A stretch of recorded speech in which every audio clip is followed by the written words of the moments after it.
So just moments ago, House lawmaker Dusty Johnson introduced a bill to repurchase the Panama Canal. Is this for show? Is this a continuation of the narrative we're seeing coming out of the incoming Trump administration? What is happening there?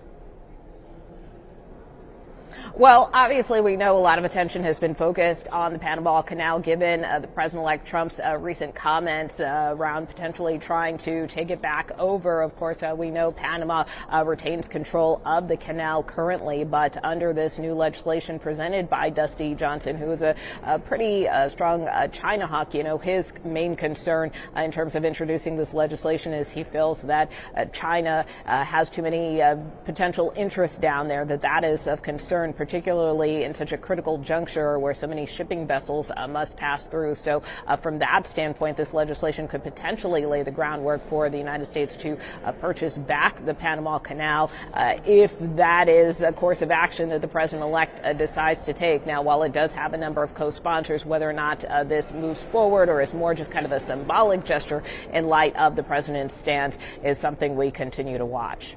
All right, and I want to ask you about something that Americans are watching. It's bubbling up in the headlines. It's something called the Laken Riley Act.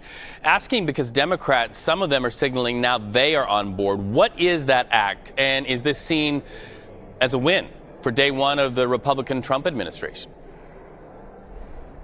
Well, certainly it's been a priority among congressional Republicans, and on the campaign trail, of course, President-elect Donald Trump certainly made immigration and border security a key theme and often referenced this case about Laken Riley, of course, the Georgia nursing student who was murdered late last year. Of course, the undocumented immigrant who was convicted has since been sentenced. And so from this standpoint, this legislation would essentially make it easier for ICE, federal law enforcement, to detain undocumented immigrants, particularly for theft-related crimes. So this really is in direct response to the circumstances surrounding Laken Riley's murder. It did pass with bipartisan support in the House, not just once, but twice. However, in the last Congress, it didn't advance in the Senate because the Senate was controlled by Democrats. Well, now it's controlled by Republicans, which is why we could see a vote later this week on it, and it could very well get bipartisan support here in this chamber